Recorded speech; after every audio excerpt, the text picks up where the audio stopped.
I'm here today with the questions and answer of footprints without feet. Now looking at the question and answer. The question 4 is, are there forces around us that are invisible? For example, magnetism. Are there aspects of matter that are invisible or not visible to the naked eye? What would the world be like if you could see such forces or such aspect of matter? यहाँ पर ये कहा है कि क्या आप कुछ चीज़ों को देखते हैं या आप फोर्सेस को देखते हैं जो इनविजिबल हो सकती हैं। फॉर एग्जांपल जैसे आपका मैग्नेट होता है, तो क्या है कि उसके थ्रू क्या ये इनविजिबल का मैटर हो सकता है जो सिर्फ एक नेक्ड आई से ही देखा जा सकता है। तो इसके बारे में आप क्या एक्सपेक्ट करते हैं या फिर ये एक्सपेक्ट का क्या मैटर है। Now look at the answer of this question.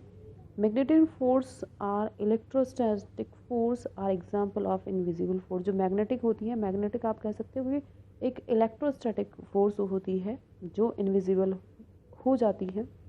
The atom और मोलिक्यूल्स इन अ मैटर और सो स्मॉल, उसमें जो एटम्स होते हैं जो आपके मैग्नेट होते हैं या मोलिक्यूल्स जो होते हैं वो बहुत ज़्यादा स्मॉल होते हैं। That are not visible to the naked eye, जो कि जो नेक्ड आई होती हैं उनके लिए वो विजिबल नहीं हो सकते हैं। सिमिलरली इसी तरीके से heat energy is the invisible, और जो हीट एनर्जी होती है वो भी क्या होती है, इनविजिबल होती है। Similarly sound is invisible to us, और जो आपका साउंड होता है वो भी क्या होता है, इनविजिबल होता है।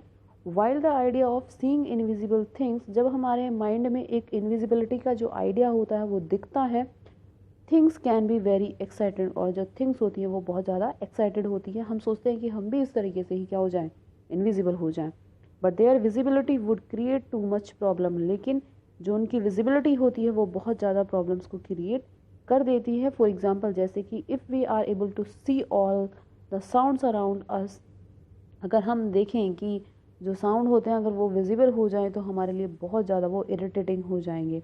जैसे that would be too irritating for us, और हमारे लिए वो बहुत ज़्यादा इरिटेटिंग हो जाएगा। नाउ व्हाट मेक ग्लास और water transparent, what is the scientific explanation for this.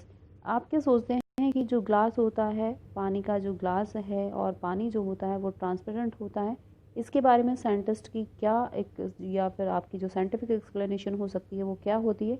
Do you think it would be a scientifically possible for a man. क्या आप सोचते हैं कि जिस तरीके से वाटर ट्रांसपेरेंट होता है, ग्लास ट्रांसपेरेंट होता है, तो ये क्या मैन के लिए एक पॉसिबल हो सकता है कि वो भी इनविजिबल हो जाए और ट्रांसपेरेंट हो जाए। Keep in mind that writer of the have often turned out to be prophetic in their imagination, और यही सब चीज़ें क्या होती हैं, उसके माइंड में एक prophetic imagination बन जाती है, जिससे कि जो ग्रिफिन होता है वो इन चीज़ों को इन्वेंट कर लेता है। आप देखते हैं कैसे। The fact that light can pass through glasses और वाटर, क्या होता है कि जो लाइट होती है वो वाटर के थ्रू या फिर ग्लास के थ्रू क्या होती है, पास ऑन होती है। मेक देम ट्रांसपेरेंट, और जो उनको क्या बना देती है, ट्रांसपेरेंट बना देती है। ऑब्वियसली बात है कि जब कोई चीज़ ट्रांसपेरेंट होगी तभी उसमें जो लाइट होगी वो मूव कर पाएगी या फिर उसमें पास ऑन कर पाएगी। When light falls on the object, और जब कोई भी लाइट ऑब्जेक्ट पर फॉल्स मतलब कि पड़ती है, the reflection light from that object make it visible, और जो रिफ्लेक्शन उस पर पड़ता है तो रिफ्लेक्शन से क्या चीज़ें वो होती हैं, वो विजिबल हो जाती हैं। Make us it visible to us, और हमें क्या बनाती है, वो विजिबल बनाती है। If some device can be made, अगर कोई भी डिवाइस बनाई जाए विच कैन प्रिवेंट रिफ्लेक्शन, जो क्या करे, रिफ्लेक्शन से वो बचा दे, ऑफ लाइट, लाइट के रिफ्लेक्शन से, from the human body, human body को, then the human body can be made invisible, और जो ह्यूमन बॉडी होती है उसको भी इनविजिबल बनाया जा सकता है। Now why did Griffin hurry to Drury Lane the centre of the theatre world. अब ये देखते हैं कि जो ग्रिफिन होता है, ग्रिफिन डरी लेन के लिए ड्रली लेन के लिए क्यों हरी करता है वहाँ से, और जो थिएटर वर्ल्ड का जो सेंटर है वहाँ पर वो क्यों जाता है। द इनविजिबल इनविजिबल है बट नेक्ड ग्रिफिन डिसाइड, लेकिन जो ग्रिफिन होता है वो डिसाइड करता है, try the stock of theoretical company in London, की वो जो उसका थिएटर है, थिएटर कंपनी है एक लंदन की, वहाँ पर वो जाएगा। He hoped of not only finding clothes, और वो सोचता है कि वहाँ पर जाकर सिर्फ उसको क्लॉथ्स ही नहीं मिलेंगे बल्कि उसे कुछ खाने के लिए भी वहाँ पर मिल सकता है, छिपने के लिए भी मिल सकता है। देखते हैं बट ऑल्सो समथिंग, और इसके साथ साथ में that would hide the empty space, और वो क्या करता है कि जो उसका एम्प्टी स्पेस है उसको भी वो हाइड करता है अबव हिज शोल्डर, अपने शोल्डर से। ही हरिड टू डरी लेन, और यहाँ पर क्या होता है वो डरी लेन की तरफ भागता है। The centre of the theatre world, जो कि सेंटर वर्ल्ड है थिएटर का। यहाँ पर बात हो रही है कि जब क्या होता है कि वो बहुत ज़्यादा परेशान हो जाता है, और जब वो कंपनी में घुसता है तो वहाँ के जो एम्प्लॉयर्स होते हैं वो उसे देख लेते हैं, वो फिर वहाँ से भागता है। तो उसके बाद में क्या करता है कि जो थिएटर का सेंटर है वो वहाँ पर जाने की कोशिश करता है। ही मेड हिज वे, और अपना वो रास्ता बनाता है इनविजिबल अप स्टेयर, और वहाँ से वो क्या हो जाता है, अब इनविजिबल हो जाता है। Now he came out a little letter, उसके बाद में वो थोड़ी देर टाइम के बाद में बाहर आता है, क्योंकि जब उसको देख लेते हैं। He was wearing bandage around his forehead, उसने क्या किया हुआ है कि अपने माथे पर एक फोरहेड पर बैंडेज बांधी हुई है, डार्क ग्लासेस पहने हुए, फॉल्स नोज लगाई हुई है, एक जो साइड विस्कर है वो उसने ली हुई है, एंड ए लार्ज हैट, और उसके सर पर एक लार्ज हैट है। यहाँ पर एक्सप्लेनेशन की है एक मोमेंट की, जब आपने देखा होगा इस चैप्टर में कि जब वो छिप जाता है तो छिपने के बाद में वो क्या क्या चीज़ें पहनता है। आपने देखा होगा कि जहाँ पर वो मीट लेता है, कॉफ़ी लेता है, थोड़ा सा रिफ्रेशमेंट लेता है, तो वहाँ का ये इसमें डिस्क्रिप्शन दिया गया है। Now how would you see how would you assess Griffin as a scientist, as a human being? What qualities or values would you suggest will make him better person? आप क्या सोचते हैं, या क्या आपके पास में सजेशन है कि जो ग्रिफिन है, ग्रिफिन को एक अच्छा और साइंटिस्ट बनाया जा सकता था, या क्वालिटीज़ और भी उसमें होती हैं तो उसको और अच्छा बनाया जा सके? तो इसके बारे में आपका क्या सजेशन है? Griffin was a eccentric scientist. Griffin क्या था, एक एसेंट्रिक होता है जिसे सन की बोला जाता है, सन की टाइप का साइंटिस्ट था। Who had discovered a rare drug, जिसने क्या किया है, एक रेयर ड्रग जो किसी ने आज तक नहीं इन्वेंट की थी, उसने उस ड्रग को खोजा, जिसके ड्रग लेने से क्या हो जाता है, एक पर्सन जो होता है वो इनविजिबल हो जाता है। Griffin became invisible not for, और क्या होता है जो ग्रिफिन अब क्या होता है कि इनविजिबल हो जाता है the welfare of the society but to satisfy his own ego. क्या है कि इनविजिबल होना या फिर कोई भी एक इन्वेंट करना एक सोसाइटी के वेलफेयर के लिए होता है, लेकिन ग्रिफिन ने एज सच नहीं किया है कुछ भी। He did it for his own ego and for his own satisfaction. जो उसने ये ड्रग बनाया उसने अपनी ईगो को कम करने के लिए और अपने आप को सेटिस्फाई करने के लिए ड्रग तैयार किया है। ही वॉज ब्रिलियंट साइंटिस्ट, और वो बहुत ज़्यादा ब्रिलियंट साइंटिस्ट है, but not a law abiding person. लेकिन साइंटिस्ट वो होता है जो एक लॉ में के अंदर काम करता है, लेकिन ग्रिफिन ने किसी लॉ के अंदर काम नहीं किया है। Then he was a criminal scientist, और अब क्या है कि वो एक क्रिमिनल साइंटिस्ट है। Who had no respect for humanity, जिसके अंदर ह्यूमैनिटी नाम की कोई चीज़ नहीं है, या फिर जो ह्यूमन बीइंग है उनके लिए कोई रेस्पेक्ट नहीं है। He stole money from the clergyman house, और वो क्या करता है कि जो क्लर्जी मैन होता है उसके हाउस से क्या चुरा लेता है, मनी चुरा लेता है। Set the landlord house on fire, और आग लगा देता है जो अपने लैंडलॉर्ड होते हैं उनके घर में, क्योंकि जो लैंडलॉर्ड होते हैं वो भी उसको पसंद नहीं करते, वो भी उनको पसंद नहीं करता है। इस रिवेंज में क्या करता है वो आग लगा देता है उसके घर में। Even killed his father for his on benefit, even क्या होता है कि वो अपने बेनिफिट के लिए अपने फादर को भी मार देता है।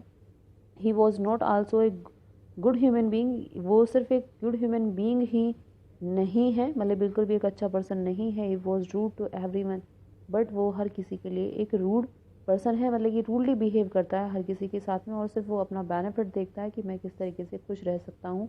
When everyone asked about his secret, और जब भी कोई उसके सीक्रेट के बारे में पूछता है, ही हिट दैम, और उनको वो हिट करता है, एंड एस्केप्ड बिकम इनविजिबल, और कि वो क्या करता है हिट करने के बाद में वो इनविजिबल हो जाता है, वहाँ से भागना शुरू कर देता है।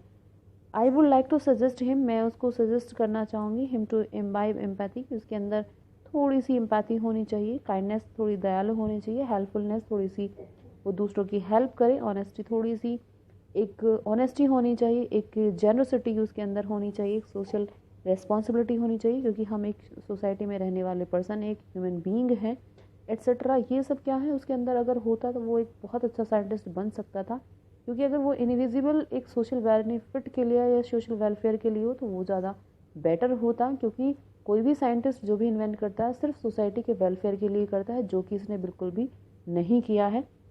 These value will make him a better person, और जो ये वैल्यू होती है वो इसको एक बेटर पर्सन बना सकती थी, लेकिन he should have used his discovery, उसने सिर्फ डिस्कवरी की है अपनी बेनिफिट के लिए, एंड हिज कंट्री, अपनी कंट्री के लिए कोई भी बेनिफिट उसने नहीं दिया है या कोई भी उसने इन्वेंट नहीं किया, सिर्फ अपने बेनिफिट के लिए ही उसने इन्वेंट किया है। Now looking at the question another, Mrs Hall found the scientist rather eccentric, जो मिसेस होल है वो इसको एक साइंटिस्ट पाती नहीं है बल्कि एक जो एसेंट्रिक सन की पाती हैं।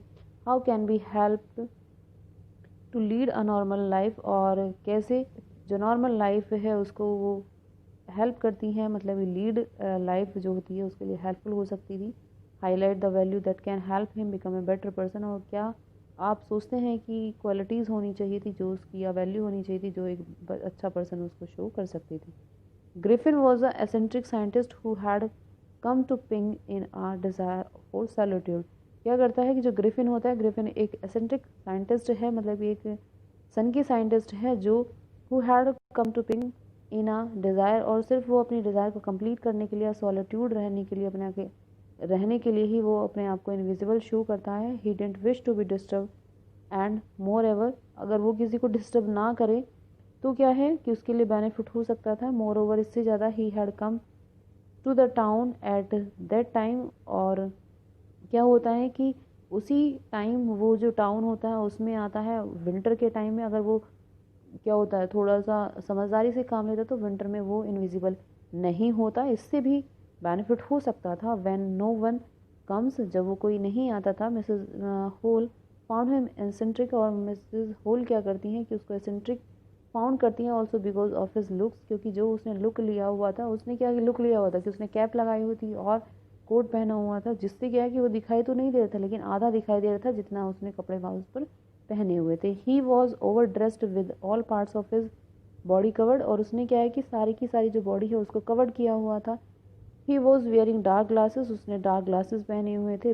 बस की साइड विस्कर्स, और उसने जो विस्कर्स हैं वो लिए हुए थे। लार्ज हेड, उसने सर पर अपने लार्ज हेड लिया था ऑल द टाइम, सारे टाइम में, इवन एट नाइट, और नाइट में भी। He could can help to lead a normal life. अब क्या होती है कि ये सारी चीज़ें लिया हुआ था उसने ये सब, तो उसको एक नॉर्मल लाइफ के लिए वो लीड कर सकती थी एंड गाइड हिम पेशेंटली, और उसको एक जो पेशेंटली है मतलब एक शांतिपूर्ण तरीके से उसको गाइड कर सकती थी। He should be counsel to work for the welfare of the society, और जो मिसेस होल हैं वो क्या कर सकती थी, उसको एक गाइडलाइन प्रोवाइड कर सकती थी कि वो सोसाइटी के लिए किस तरीके से वेलफेयर कर सकता है, बट उसने ऐसा नहीं किया है, जिससे कि थोड़ा सा जो पर्सन है उसमें भी ड्रॉबैक है। बल्कि उसके साथ साथ में क्या है कि जो मिसेस होल उन्होंने उसको नहीं समझाया है, और बल्कि वो उसको साइंटिस्ट नहीं एक एसेंट्रिक पाती हैं, तो उससे थोड़ी सी वो भी थोड़ा कह सकते हैं कि इरिटेट हो सकती हैं। तो ये इसके क्वेश्चन से जो एक्स्ट्रा क्वेश्चन थे, I hope these question would help you to